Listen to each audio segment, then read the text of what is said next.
Sometimes life shows you signs you cannot ignore, small things that seem like random coincidences even though you are not looking for them, a different sound of silence, a message that almost arrived but didn't, a presence that appears exactly in the moment you decide to move on.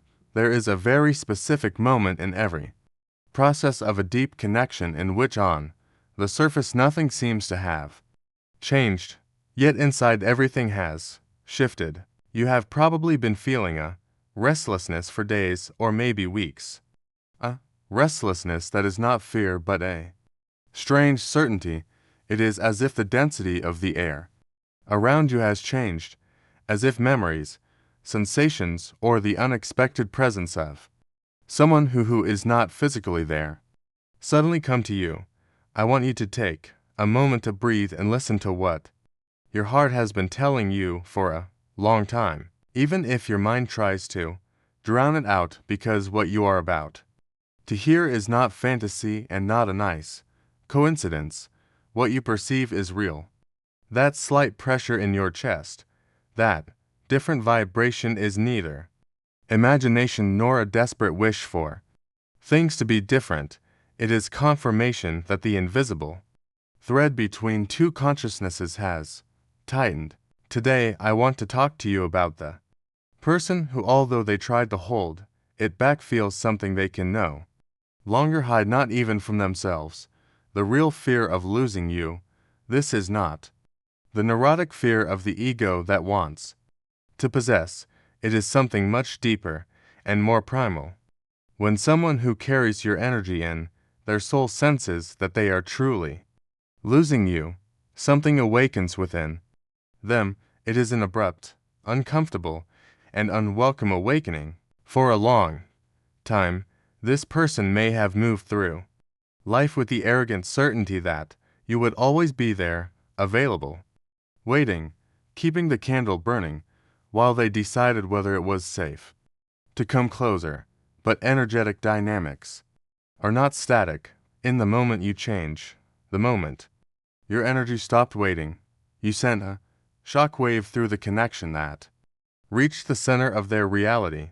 It doesn't matter how much this person tried to hide it, how much pride they built, or how many rational excuses they created to avoid feeling. There is a moment on this path when the soul stops listening to the mind. In that moment, the soul hears the emptiness, hears the absence, and is confronted with the real, tangible, and frightening possibility that you might no longer exist in their future. And that is exactly what is happening now, while you are hearing this. You don't need a missed call or a long message to know it's true. You know it because soul connections do not respond to calendars or logic but to vibration. And when the other person's soul senses that it is about to lose its energetic home, it begins to move. What you will learn today will help you understand why this shift is happening right now and why it touches you so deeply. We often believe that silence means the end, that distance is equal to forgetting. But in the world of energy, silence is often the very space in which the loudest transformations take place. The person who perhaps seemed cold, distant, or confused is now entering a phase in which awareness becomes unavoidable. The usual distractions no longer work. Ignoring their own feelings no longer works. Something pushes him or her toward an unexpected movement, a reaction that does not come from conscious will but from a vital need to restore the balance that you change through your withdrawal. But to understand why this fear of losing you is so powerful and why it will trigger something unexpected, we must first understand what you have done, perhaps without realizing it, that change the rules of the game forever. If you are ready to integrate this realization into your life, write in the comments, "I am taking my power back." You are changing too, and that is an essential part of the whole. For a long time, your energy was probably directed outward, always in constant movement toward this person. It was an energy of waiting, of doubting, of constant questioning. Maybe you spent nights wondering whether he or she feels something, whether you are remembered, whether your presence matters. This vibration, which was born from love, was often perceived on the other side as a demand, as a subtle pressure that paradoxically gave the other person enough security to not move. As long as you carried the connection alone, the other person didn't have to hold anything, but something happened. You, perhaps without consciously wanting to learn to choose yourself more, you began to pull your energy back, not as a punishment for the other, but as an act of love for yourself. And the moment you return to yourself, the vibration changes radically. This phenomenon is known as the physics of emptiness in spiritual relationships. Nature, the universe, and the human soul abhor emptiness. When you stop chasing and no longer vibrate from neediness, a hollow space forms in the dynamic. Before, this space was filled with your persistence, your availability, your constant attention. Now there is silence. But it is not meaningless silence. It is an inner absence, and I want you to truly understand the difference, because it is crucial. Physical absence means not seeing each other.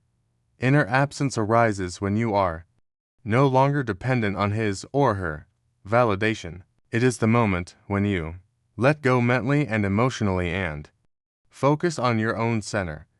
This absence is exactly what hits the other person now, because before you gave him or her the firm certainty that you were available. Imagine two people holding a stretched rope.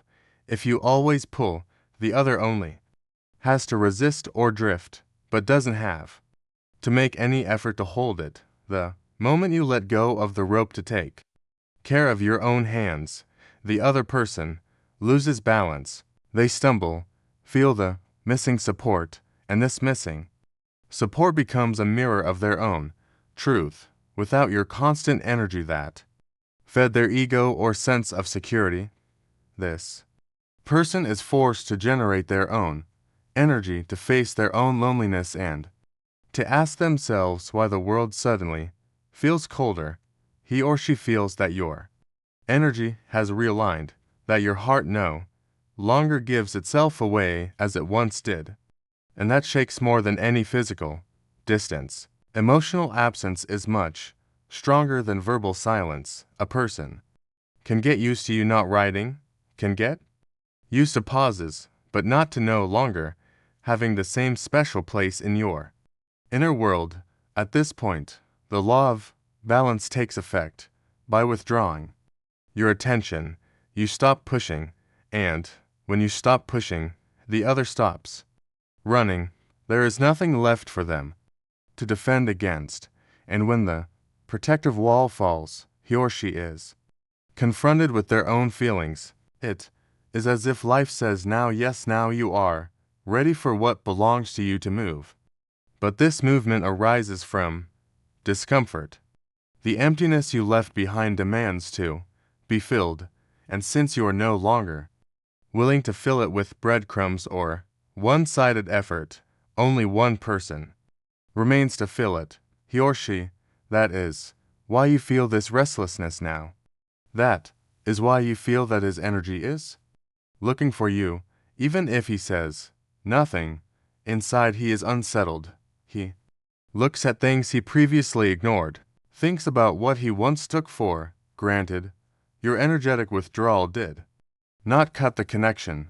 On the contrary, it cleared it from noise and left this person alone with a truth they avoided for a long time, and this truth, when met in silence, acts like a relentless mirror that shows not only you, but also those parts of themselves that they hid in the dark. To truly understand why this person is reacting now and not earlier, we must turn to what depth psychology, inspired by Carl Jung, calls the shadow and the mirror.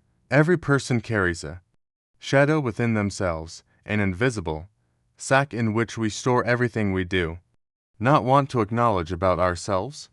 This is where our fears, our insecurities end up, but also our ability to love unconditionally.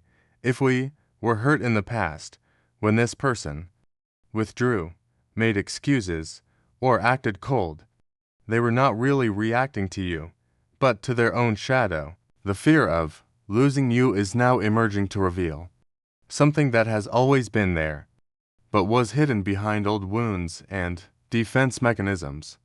As long as you were present and chasing after them, you functioned like a container for their projections.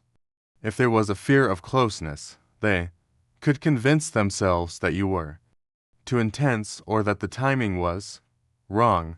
Their logical mind used your presence to justify their fears, but now that you have pulled away, you have taken away the canvas on which they projected their inner movie. Now they sit alone in the movie theater. The film continues to run, but this time they realize that the protagonist and the antagonist are one and the same person. They are forced to confront parts of themselves they never wanted to face. And this process is intense. Here a fascinating idea comes into play that explains why they feel they are losing you specifically, and not just any other person. Deep in their psyche, you represent an image of the soul. Jung said that we seek externally what we have lost internally. Your energy, your view of life, your way of loving embody a part of their own essence that they have suppressed or lost. Perhaps you represent the vulnerability they do not allow themselves to show. Perhaps you embody the peace or the sense of home that their chaotic world longs for. That is why when you leave, they do not simply feel the loss of a potential partner or friend. Their shadow, which once whispered, "Run away to be safe," now whispers that true safety was in the connection they neglected. They realized that it was often not a lack of love, but the inability to cope with what they felt, the not knowing how to approach without feeling exposed. This inner conflict is a silent battle between their ego, which wants to maintain control and distance, and their deeper self, which recognizes a destination in you. When a person lives in fear, they act with indifference. But when the soul senses the risk of loss, fear loses its strength, and what is essential comes to the surface. This essential part now goes through memories, analyzes moments, reflects on words that once seemed insignificant. They relive small scenes that once appeared trivial, but now feel like key pieces of a puzzle. It is as if life is showing them in slow motion what they failed to appreciate. This realization does not bring them immediate peace. It brings movement, tension, conflict. They feel torn. On one hand, their old identity demands that they stick to their decision to withdraw. On the other hand, a deeper force arising from their inner understanding pushes them back toward you. And this inner split, this feeling of being separated not only from you but also from the part of themselves that you activated, triggers symptoms and behaviors that go far beyond simple sadness. What they are experiencing is a crisis of transformation, and even if they try to hide it behind a mask of normally, there are clear signs they cannot control and that you will recognize if you pay attention. Now that you understand that external silence does not mean internal calm, it is crucial to look deeper into what is actually happening behind the scenes of their life. From the outside, everything probably appears unchanged. Maybe you see them fulfilling their obligations, attending social events, or presenting an image of unwavering stability. Yet, this facade is extremely fragile at the moment.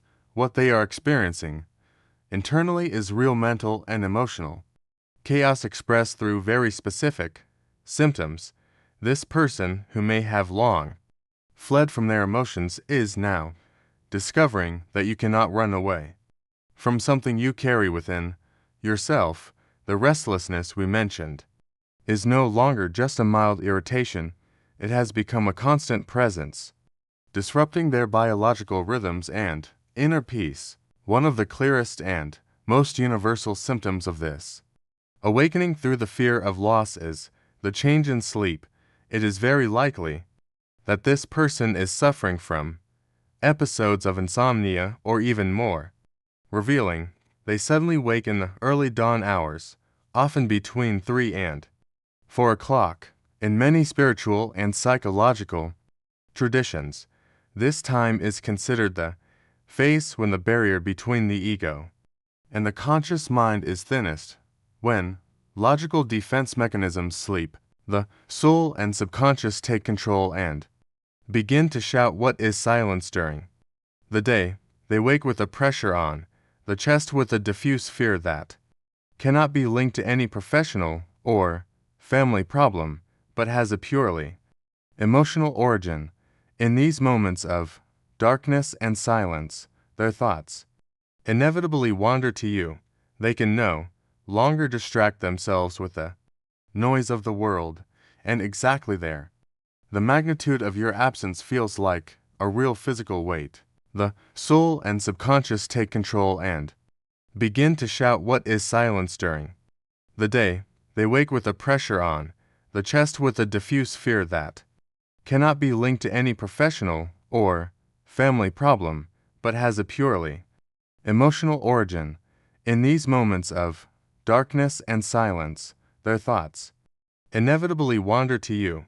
They can no longer distract themselves with the noise of the world, and exactly there, the magnitude of your absence feels like a real physical weight. They do not recall conflicts or the seemingly logical reasons for their distance. They remember the warmth, the shared laughter, the sense of security your presence gave them. Their memory begins to rewrite the story, freed from the excuses they created to leave, leaving only the truth of the connection. This involuntary review of the past is painful because it stands in stark contrast to their current reality, a reality in which you no longer nourish the bond. In our modern world, this inner turmoil finds a very specific outlet: digital behavior, since pride or fear still prevents them from contacting you directly. Their inner unrest seeks relief through something that could be called energetic stalking.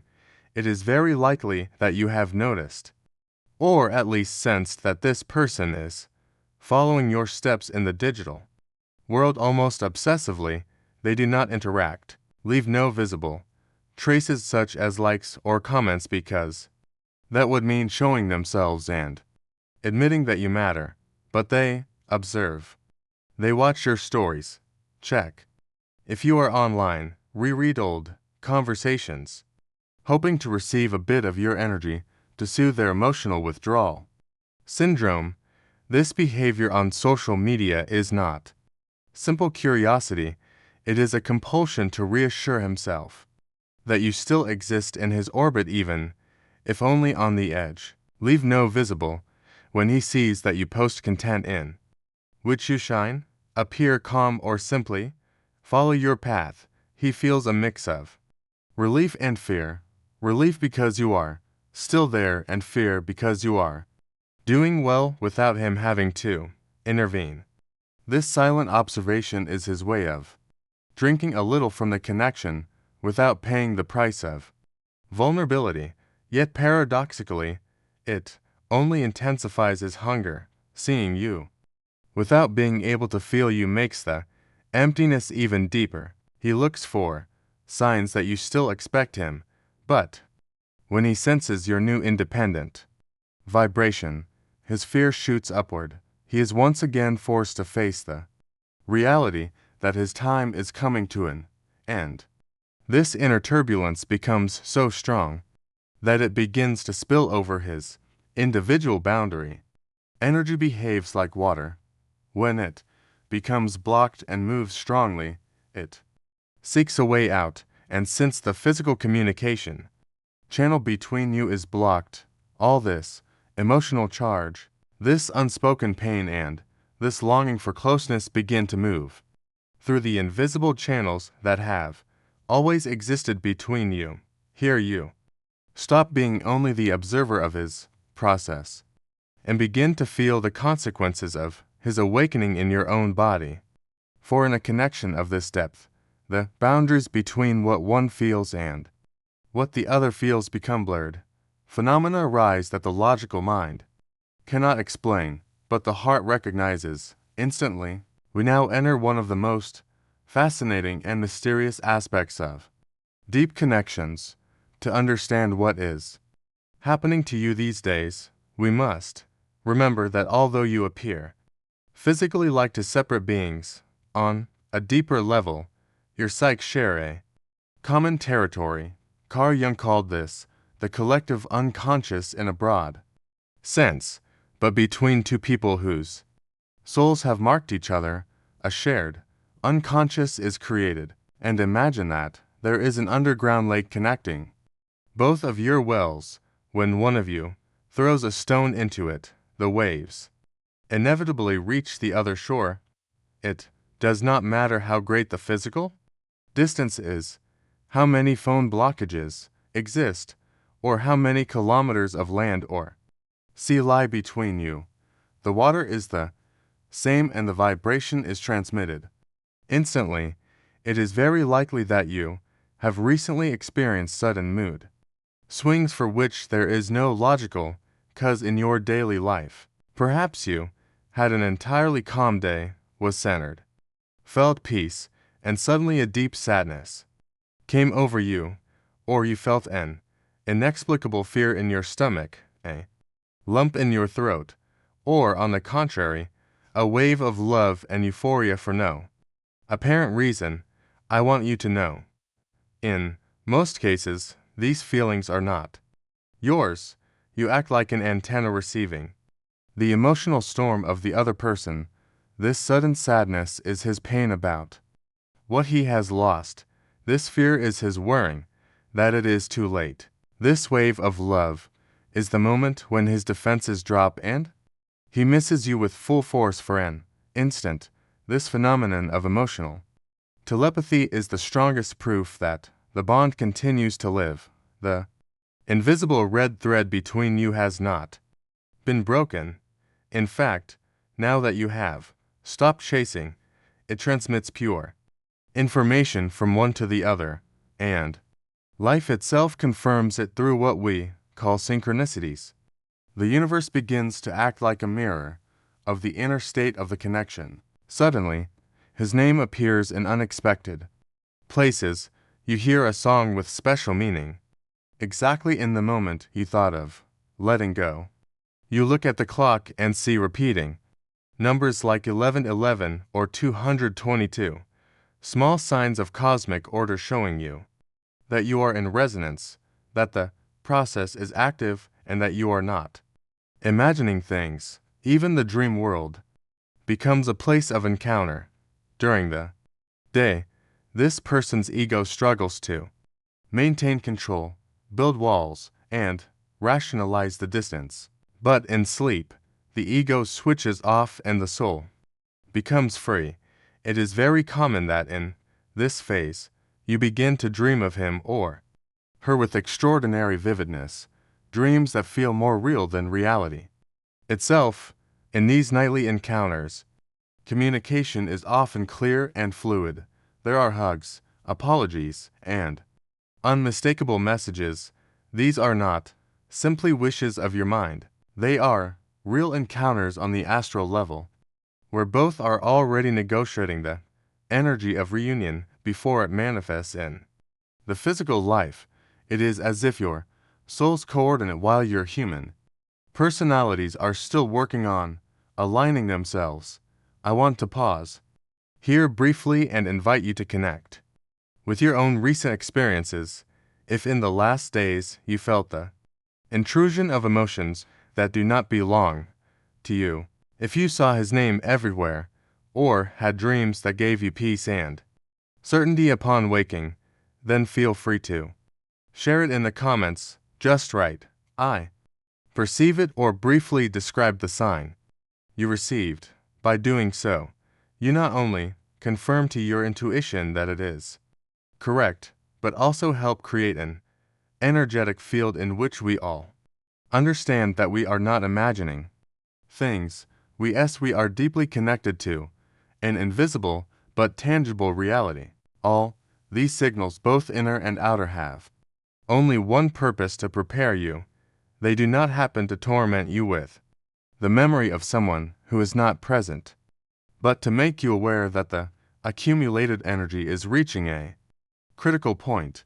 The pressure in the system of communicating vessels that connects you is approaching its maximum.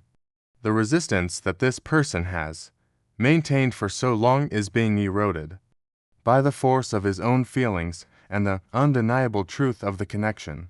But, and this is crucial, so that you do not lose courage at the end before this dam breaks and the water can flow toward you, you will very likely observe one last confusing phenomenon.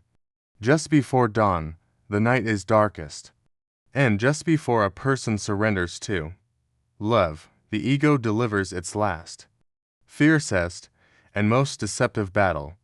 It is important to speak about a phase that is often the most confusing and painful of the entire path. A moment in which most people lose faith and walk away. Exactly when the miracle about to happen, it is very possible that despite all inner signs and synchronicities, the outer reality suddenly shows the opposite of what your intuition clearly tells you. You might notice that this person distances himself even more, becomes suddenly colder, more dismissive, or harsher. Perhaps he blocks communication channels, appears overly happy in public, or adopts a radical posture of indifference as if you no longer existed for him. This behavior is by no means a sign that he has forgotten you. On the contrary, it is what we call the peak of ego resistance, the final confirmation that his inner structure is collapsing. To understand this, we must consider the nature of psychological resistance. Imagine a rubber band being stretched. For it to snap forward with force, it must first be pulled back to its maximum. In the opposite direction, the further it is pulled back, the stronger and faster its return to the center. What you are now observing is this final tension. The ego of this person, the part of the mind created to protect them from pain and vulnerability, senses a deadly threat. It recognizes that it is losing the battle against its own feelings. The love he feels for you and the fear of losing you have grown so strong that they destroy his illusion of control. Faced with this impending surrender, the ego reacts with defensive violence. It is the tense calm before the storm, or rather the last roar of the beast before it is tamed. This person is not fighting against you but against himself. His extreme coldness is a desperate defense mechanism. He is trying to convince himself and at the same time you that he does not need you, because admitting that he needs you would mean tearing down all the justifications he used to stay away. It would mean admitting that he was wrong, that he was afraid, and that he is not as strong and independent as he pretended to be. This peak of resistance is your test. It is the moment when life asks you whether you trust more in what your physical eyes see or in what your heart feels. If you react desperately to this coldness, chase him again, or demand answers, you take the pressure out of the system and allow him to return to his comfort zone. But if you stay centered, if you understand that this abrupt retreat is only the prelude to the collapse of his defenses, then you allow the pressure to do its work. This phase is paradoxical and deceptive. The greater the outer silence, the louder the inner scream. This person lives in unbearable contradiction. Every cell of his body calls for you while his rigid mind commands him to stay away. It is a state of inner civil war. The indifference he shows outwardly requires enormous energy to maintain, pretending that you mean nothing to him while his soul screams the opposite is exhausting. And like any effort that goes against nature and truth, this one also has a very short lifespan. No one can wear such a mask for long without it breaking. The energy of the connection is like water behind a dam. You can build higher walls, you can reinforce the concrete with pride and stubbornness. But if the river continues to swell, nourished by genuine love and the emptiness you left behind, there comes a moment when the structure he built to protect himself can no longer hold. And when it collapses, it is anything but silent. It isn't a soft return or a cautious step back toward you, it is an inner rupture, a realization so powerful that denial becomes impossible. The one who survived behind distance, justifications, and carefully worn masks is suddenly confronted by something stronger than his defenses. In that instant, he sees clearly what control truly cost him. How much he pushed away, how much he pretended not to feel, and how deeply he lost what mattered most. When the weight inside becomes too heavy to carry, the walls fall not because he planned to let them go, but because his soul refuses to stay confined any longer. What comes next is the movement you always sensed, even when nothing on the surface confirmed it. A gesture, a message, a moment of honesty, an action that carries more truth than all his silence before, driven by fear or longing, but by the awareness that the connection can no longer be ignored.